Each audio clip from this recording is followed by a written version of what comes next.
Mesdames et messieurs, bonsoir. Merci d'être au rendez-vous de notre émission spéciale que j'ai l'honneur de co-animer avec Madame Tcholenyanou Café. Selon l'Organisation mondiale de la santé OMS, jusqu'à 80% de la population africaine font recours à la médecine traditionnelle pour se soigner. On le sait bien, cette médecine fonctionne essentiellement avec les plantes.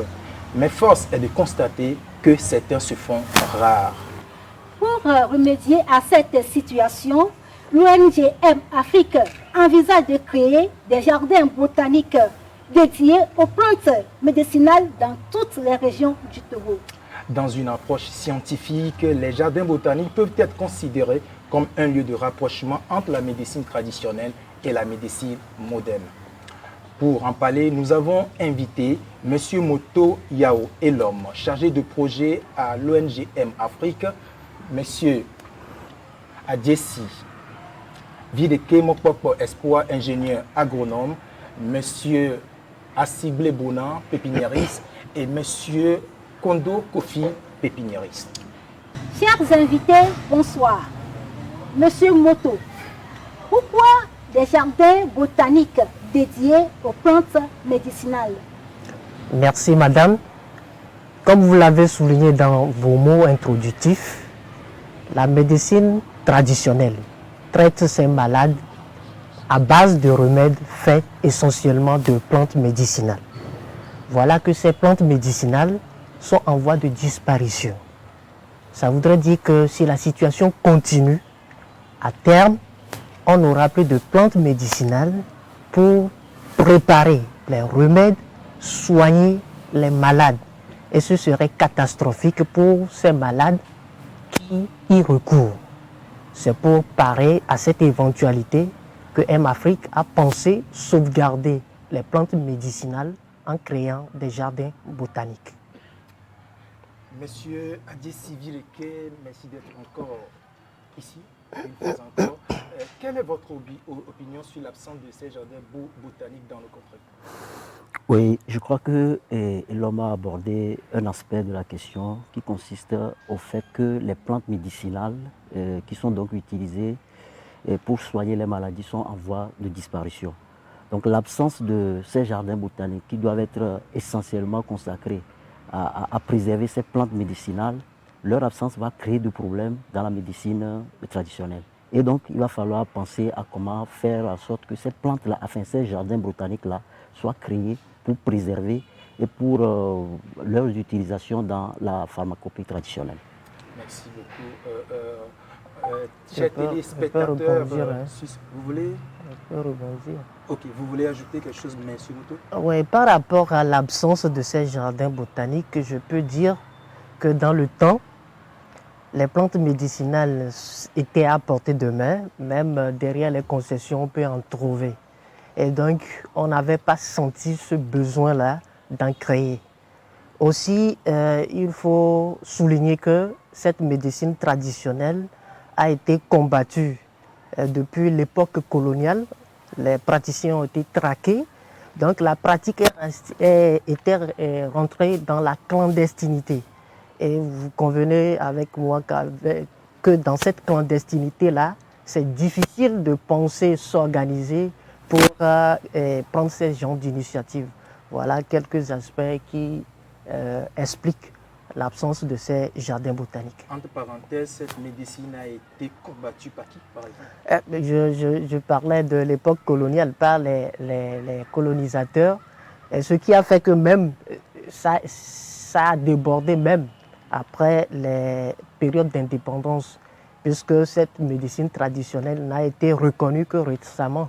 Nous prenons le cas du Togo, c'est dans les années 2000 que cette médecine traditionnelle a été reconnue. Sur ce sujet, nous avons approché Dr Nakassa, praticien de la médecine traditionnelle. Dans un jardin botanique médicinal, toutes les dispositions sont prises pour la propriété hygiénique des plantes et pour pouvoir avoir leurs vertus recherchées sans aucune intoxication. C'est pourquoi le jardin botanique est très important. Ensuite, il est important pour le fait que ça permet l'enseignement.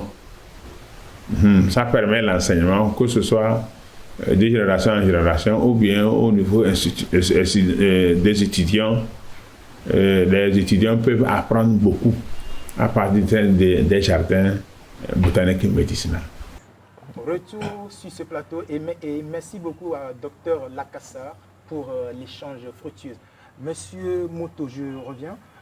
Créer un jardin botanique, c'est un processus. Comment cela va se faire? Merci. Effectivement, c'est un processus que nous avons déjà commencé à partir des formations. Disons que nous comptons à M-Afrique créer 10 jardins botaniques sur toute l'étendue du territoire national à raison de 2 par région. Alors, nous avons lancé le processus de recherche des terrains. C'est acquis et nous avons opté pour l'achat de ces terrains et les démarches administratives sont en cours pour sécuriser ces terrains-là. Mais pour revenir, il faudrait que tous les acteurs aient une compréhension de ce que nous allons faire, de ce que c'est qu'un jardin botanique et la procédure nécessaire pour y arriver. C'est pourquoi nous avons initié des formations qui sont encadrées par des professionnels, des gens de terrain qui ont la connaissance et qui viennent partager les connaissances avec nous. À partir de là, à partir de ces formations, les communautés sont appelées à retourner, élaborer des plans de gestion des jardins botaniques, des occasions pour elles de définir la vision de ces jardins botaniques, les objectifs assignés, sélectionner les espèces qu'elles jugent utiles, définir les modalités de gestion, d'utilisation des produits de ces jardins botaniques, mettre en place un comité de gestion pour gérer ces jardins botaniques. Donc, à l'issue de l'élaboration de ces plans de gestion, les communautés vont passer à la culture proprement dite des plantes, donc de l'installation des jardins botaniques. Voilà un peu la procédure que nous avons mis en place. Effectivement, par rapport à là, vous avez parlé de certains acteurs. Quels sont les acteurs qui sont impliqués dans ce projet que vous coordonnez? C'est, disons, dans toutes les communautés, particulièrement les praticiens de la médecine traditionnelle, les chefs, les CVD, les agents de santé de la médecine moderne, et les spécialistes, tous les acteurs qui sont concernés directement et indirectement par les questions de santé. Les journalistes ne sont pas considérés dans ce Bien sûr, les journalistes font partie des acteurs qui sont concernés par la santé et ils font partie également des experts en communication pour communiquer justement sur ces questions de la revalorisation de la médecine traditionnelle. Merci beaucoup. Et très cher public, est-ce qu'il y a quelqu'un qui veut réagir par rapport au sujet du jour? Oui. Bonsoir chers présentateurs, bonsoir chers invités, bonsoir au public. Je suis Sébastien Doussou, journaliste à Atlantique FM à Clacou. J'ai 2 questions à nos invités. Et tout d'abord, M. Adjessi, comment ces jardins botaniques dont vous parlez peuvent-ils contribuer donc à la démarche scientifique de la médecine traditionnelle? Merci. Et ma deuxième question, elle ira à nos pépiniéristes. Et comment se fera la sélection et la mise en terre des plantes? Merci beaucoup. Merci bien. Je crois bien que M. Adjessi est là. Vous avez bien saisi la question. J'ai bien saisi la question. Mais avant d'y répondre, je voudrais compléter une partie de l'intervention du chargé de projet, M. Lhomme. Il a oublié un acteur, je ne dirais pas clé, mais aussi qui a sa place dans la mise en place de ces jardins botaniques-là. Je veux parler des pépiniéristes, qui vont donc être des acteurs qui auront la capacité de pouvoir élever les jeunes plants avant de pouvoir les installer dans les jardins botaniques. Ce n'est pas dit que les autres acteurs ne sont pas clés, mais eux, ils occupent également une place prépondérante dans ce processus. Est-ce que vous approuvez? Bien sûr, bien sûr. Voilà. Pour répondre à la question sur les démarches scientifiques, c'est vrai. Et à l'entame de cette émission, l'homme l'a abordé que de par le passé, l'utilisation des plantes médicinales pour le traitement de certaines maladies a été faite dans la clandestinité. Aujourd'hui, nous voudrons vraiment rapprocher deux acteurs principaux, notamment ceux qui sont dans la médecine traditionnelle et ceux qui sont dans la médecine moderne, qui sont plus scientifiques. Alors l'aspect scientifique dans ce processus-là va concerner le fait que lorsque une plante sera donc identifiée ou alors la plante est jugée traiter une maladie, il va falloir qu'on procède à une analyse, voir la constitution de cette plante-là, la matière active que contient cette plante-là et voir quelle est la dose que le malade pourra donc prendre pour pouvoir soigner cette maladie. Et ce travail-là ne peut pas se faire par les praticiens de la médecine traditionnelle. Il ne peut se faire que par les scientifiques qui ont la connaissance sur la chose. Parce que parler d'une démarche scientifique dit qu'il faut poser des hypothèses pour expliquer par exemple un phénomène ou bien expliquer quelque chose qu'on veut obtenir ou bien asseoir. Donc c'est en cela qu'il va falloir qu'on associe les scientifiques pour amener à comprendre quel serait l'élément fondamental des constitutifs de ces plantes-là qui seront utilisées dans le traitement de ces maladies par la pharmacopée traditionnelle. Donc l'aspect scientifique sera très très important et c'est pour cela qu'il faut associer ou bien rapprocher les deux types d'acteurs. Vous me permettez? Vous voulez ajouter? Oui. D'accord, l'aspect scientifique rejaillit également au niveau des formations, puisque les praticiens de la médecine traditionnelle aussi sont des acteurs ou des participants à des séries de formations. Et il y a des modules préparés pour améliorer leur pratique en matière de préparation des remèdes, donc les meilleures pratiques de préparation des remèdes et les procédures à suivre pour homologuer leurs remèdes. Et comme M. Adjessi vient de le dire tantôt, ils ont besoin de travailler en collaboration avec des institutions de recherche et même avec les agents de santé pour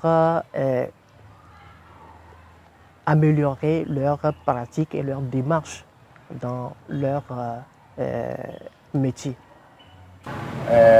Afrique est en train de faire un grand travail, un gros travail, pour voir que les plants en disparition soient encore,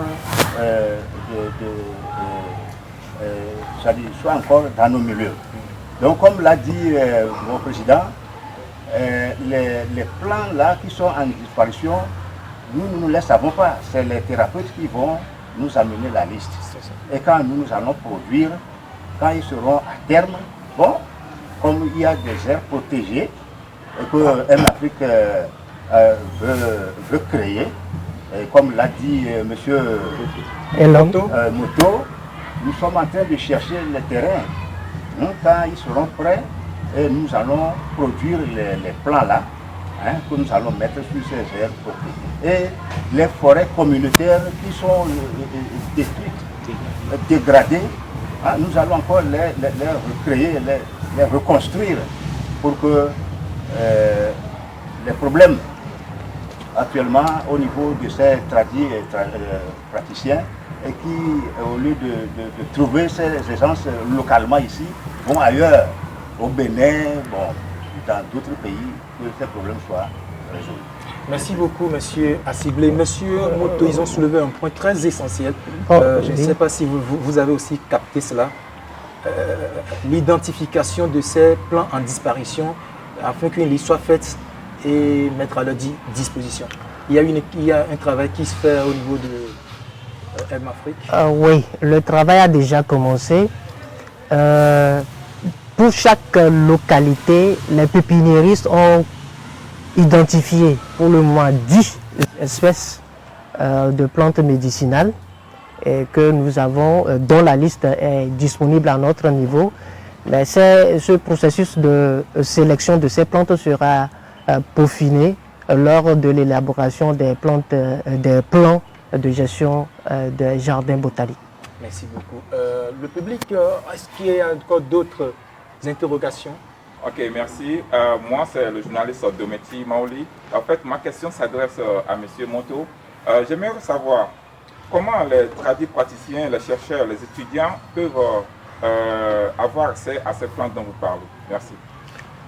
Ok, ce n'est pas prédéfini.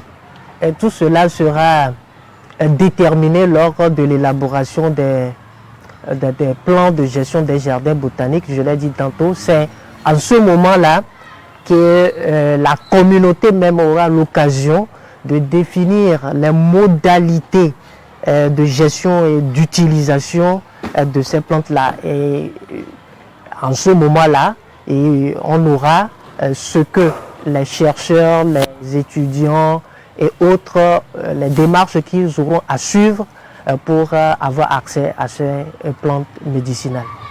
Monsieur Adissi, vous avez quelque chose à ajouter en attendant? Non, pas grand-chose, mais c'est ça, l'homme a dit, et tout dépendra de l'objectif que les acteurs qui seront, qui vont créer le jardin botanique là auront pour l'espace là. Parce que ce n'est pas un jardin botanique, par exemple, qui sera ouvert au public où il faut aller se promener, humer de l'oxygène, de l'air filé, etc. Mais c'est des jardins botaniques dédiés aux plantes médicinales. Et qui dit plantes médicinales, surtout des plantes en voie de disparition, doivent respecter un certain nombre de conditions. Donc les acteurs qui sont donc invités auront à définir leur mode de gestion et voir qui peut rentrer dans les jardins botaniques, qui ne peut pas rentrer dans les jardins botaniques. Merci beaucoup. D'autres interactions? Oui, monsieur. Oui, bonsoir à tous. Vous avez Victorien sur bord de Radio Zéphyr Lomé. Ma question s'adresse à M. Moto, le chargé de projet à l'ONG M Afrique. On reproche souvent à la médecine traditionnelle de n'avoir pas une démarche scientifique. Alors, est-ce qu'avec les jardins botaniques, les praticiens de la médecine moderne et de la médecine traditionnelle peuvent collaborer pour un meilleur résultat? Oui, merci. Oui, avec les jardins botaniques, disons que les jardins botaniques, une fois mis en place, constitueront un terrain d'expérimentation, un terrain d'études, un terrain de recherche, un terrain de formation et d'éducation qui impliqueront des spécialistes, parmi lesquels les agents de santé modernes, les scientifiques, les praticiens de la médecine traditionnelle. Et donc, c'est un canal quand même pour cette collaboration. Et nous avons dit tantôt que les remèdes sont faits à base de plantes médicinales. Alors, dans les formations, dans les modules de formation aussi, nous prévoyons les meilleures pratiques de préparation des remèdes et un autre module sur les démarches en vue d'homologuer un remède ou un médicament à base de plantes médicinales. Dans ce processus-là, je crois que les deux acteurs ou les acteurs des deux médecines sont ensemble déjà, même si je quitte ce niveau-là, déjà à partir de nos formations, nous les mettons ensemble pour pouvoir échanger. Merci. Merci. Bon, vous l'avez dit tantôt que près de 80% de la population y recourt. Selon l'OMS. Selon l'OMS. Maintenant, à partir des jardins botaniques, on aura, on l'espère beaucoup, les plantes médicinales à portée de main. Cela va favoriser la poursuite de préparation des remèdes, la capacité à pouvoir produire des remèdes pour pouvoir soigner. Soigner qui? Disons les 80% ou la masse qui y recourt. Donc, oui, les jardins botaniques concourent à un meilleur accès aux remèdes et à la santé. Monsieur Moto, la même question vous revient? Oui, bon, je peux répondre sans même regarder derrière que oui. Et je suis déjà optimiste parce que les chiffres l'ont dit au début de l'émission, vous avez dit plus de 80% recours, ou bien font recours aux plantes médicinales pour se traiter. Donc ça veut dire que si on arrivait à mettre en place les 10 jardins botaniques aujourd'hui, qui vont permettre de conserver, de préserver ces plantes en voie de disparition et qui peuvent vraiment être utilisées pour remédier à certaines maladies, on peut se dire que bon oui, ils peuvent participer vraiment à éradiquer certaines maladies. Merci beaucoup. Voilà, s'il y a d'autres réactions. Donc s'il n'y a pas d'autres réactions, je reviens. Maintenant, nous allons dire, tout d'abord, merci beaucoup à l'ONG M-Afrique pour ses efforts et surtout dans cette initiative, la démarche, selon vous, la démarche de M-Afrique est-elle à saluer? Je ne pense pas que c'est vous, hein? Vous ne pouvez pas encore répondre à cette question, à vous, monsieur Adjessi, ou à notre cher public. Cette démarche de M-Afrique est-elle à saluer? Oui, c'est une très belle démarche que l'ONG M-Afrique a entamée. Et ça permet d'abord aujourd'hui, à partir de ces jardins botaniques-là, de reconstituer une partie de la biodiversité qui était perdue. En reconstituant la biodiversité, je crois que les plantes en voie d'extinction qui ont été connues avant et qui étaient utilisées dans la médecine traditionnelle peut encore faire surface aujourd'hui. Donc ça veut dire que M-Afrique est en train de faire un très bon travail pour la pharmacopée traditionnelle. Nous avons aussi des chefs traditionnels, des têtes couronnées parmi nous ici sur le plateau, les vénérés chefs. Comment appréciez-vous cette initiative de l'ONG M-Afrique? Oui, je réponds au nom de Tobi Tungu.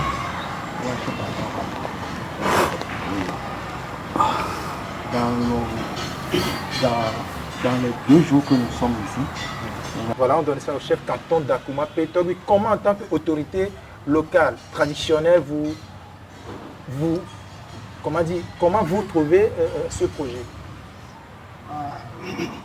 Merci beaucoup. Je trouve ce projet très intéressant. Et c'est le lieu ici de remercier l'ONG M-Afrique pour ses efforts pour la revalorisation de la médecine et la pharmacopée traditionnelle. Je crois que ces plantes médicinales en voie de disparition vont bientôt revenir dans nos localités. Et ça manque beaucoup. Ça nous manque beaucoup parce que les patients, les malades en ont besoin. On ne peut pas se déplacer pour aller dans les autres pays voisins pour trouver ces plans-là. Moi, je trouve que ça, c'est trop difficile. Donc, je remercie le président de la République, son excellence, le président Nassibé, qui n'a jamais cessé de faire tout et tout pour que les filles de ce pays aient une très bonne santé. Merci beaucoup. Merci beaucoup. Merci beaucoup aux vénérés chefs traditionnels. Merci d'être venus et merci d'être parmi nous pour cette émission spéciale que vous suivez en direct sur notre chaîne SOS TV et les médias partenaires. Madame Tchorlignano, j'espère que nous sommes presque à la fin. Oui, mesdames et messieurs, nous sommes presque à la fin de notre émission. Nous allons tous remercier l'ONG M-Afrique pour sa vision noble pour tous les Africains. Et pour conclure, si quelqu'un a un mot à ajouter, peut-être M. Moto ou M. Adessi ou M. Kondo, si vous avez quelque chose à ajouter, ou si vous n'avez rien... Non, mais s'il faut ajouter peut-être un mot de la fin, c'est toujours remercier M-Afrique pour ce qu'il fait et avec ses partenaires techniques. Sans oublier le ministère de la Santé, les autorités qui aujourd'hui ont mis la main à la pâte pour que ce projet-là puisse avoir lieu. Donc il y a encore du chemin à parcourir. Je crois que si l'engagement y est, si la détermination y est, on va pouvoir atteindre les objectifs qui se sont fixés pour ce projet-là. Merci beaucoup. Monsieur Moto. Merci. Nos remerciements aux autorités politiques, sanitaires, administratives, locales. Et nos remerciements également à l'adresse de nos partenaires, aux communautés, à tous les acteurs du projet. Et nous espérons toujours compter sur leur détermination et engagement pour pouvoir arriver à l'atteinte de nos objectifs. Merci. Merci à vous, Monsieur Moto. Je vous dis merci. Je rappelle que vous êtes le chargé de projet à l'ONG M-Afrique, Monsieur Espoir Adessi. Merci également à vous, ingénieur agronome, Monsieur Bona Assiblé, pépiniériste, Monsieur Kondo Kofi, pépiniériste, vénéré chef traditionnel, messieurs, mesdames et messieurs les journalistes, prêcheurs publics, merci à vous d'être au rendez-vous. Nous voici à la fin de notre émission, mais retenez seulement qu'en résumé, comme je le dis, mesdames et messieurs, retenons que la collection des plantes médicinales, de la collection bien sûr des plantes médicinales à la sensibilisation culturelle, passant par l'éducation, la conservation de la biodiversité et la recherche scientifique, les jardins botaniques sont des initiatives visant à promouvoir la coexistence harmonieuse de la médecine traditionnelle et de la science moderne, tout en préservant la diversité des pratiques médicinales. Merci, à la prochaine.